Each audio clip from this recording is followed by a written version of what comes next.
বন্ধুরা, আজকে আমি আপনাদের জন্য ১ কাপ ডাল আর এঁচোড় দিয়ে এমন একটা রেসিপি নিয়ে চলে এসেছি। এই রেসিপিটা খেতে ভীষণ সুন্দর হয়। আর শুধু ভাত দিয়েই এটা ভালো লাগে না, রুটি দিয়েও খেতে কিন্তু ভীষণ ভালো লাগে। তাহলে চলুন দেরি না করে দেখে নেওয়া যাক যে এই রেসিপিটা আমি কিভাবে বানাই। আর যদি আপনাদের এই রেসিপিটা ভালো লেগে থাকে তাহলে লাইক করে দেবেন, শেয়ার করে দেবেন, কমেন্ট করে জানাবেন যে কেমন লাগলো। আর চ্যানেলটাকে সাবস্ক্রাইব করে দিয়ে পাশে থাকা বেল আইকনটা প্রেস করে দেবেন। আর যদি ফেসবুক থেকে দেখেন তাহলে চ্যানেলটাকে অবশ্যই ফলো করে নেবেন। তাহলে চলুন দেখে নিই যে ডাল আর এঁচোড়ের এই রেসিপিটা আমি কিভাবে বানাচ্ছি।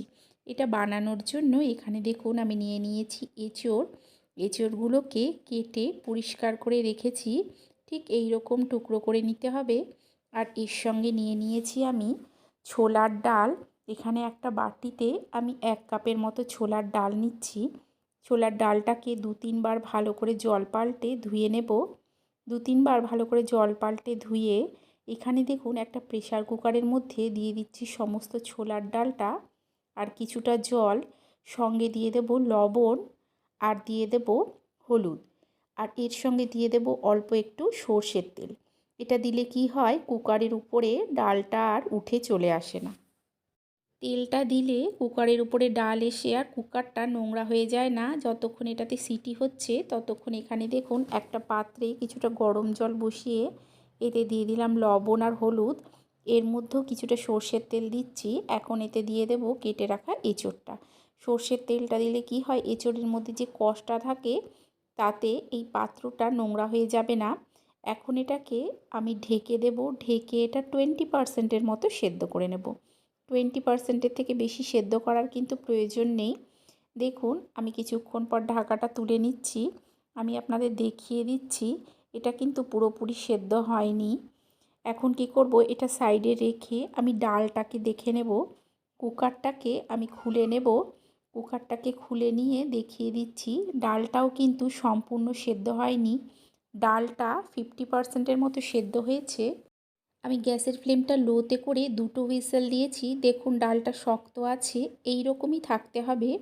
এখন এতে দিয়ে দিচ্ছি দেখুন এঁচোড়টা। এই ডালের মধ্যে সমস্ত এঁচোড়টাকে দিয়ে নিতে হবে।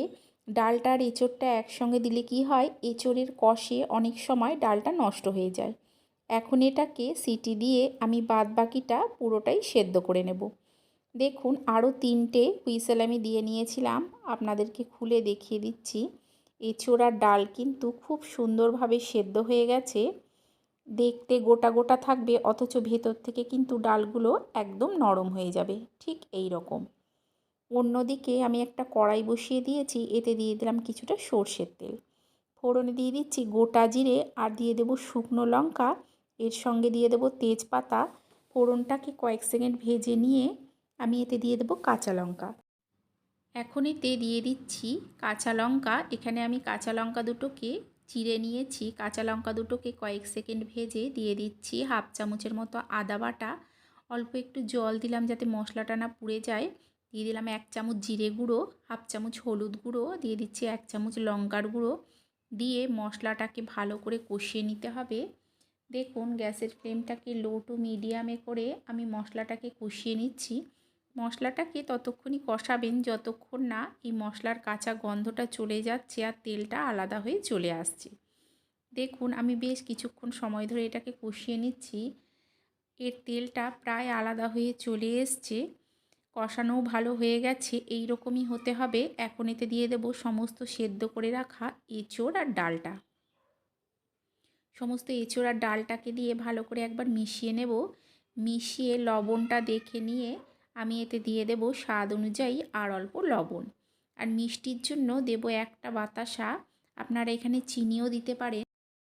এখন এর মধ্যে দিয়ে দেব অল্প একটু গরম মশলার গুঁড়ো। আমি এখানে শুধু গরম মশলার গুঁড়ো দিচ্ছি, আপনারা চাইলে ঘিও দিতে পারেন। দিয়ে ভালো করে মিশিয়ে নিলেই তৈরি হয়ে যাবে এই রেসিপি।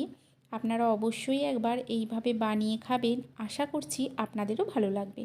তাহলে চলুন আপনাদের সঙ্গে দেখা হচ্ছে আরও একটা নতুন ভিডিও নিয়ে।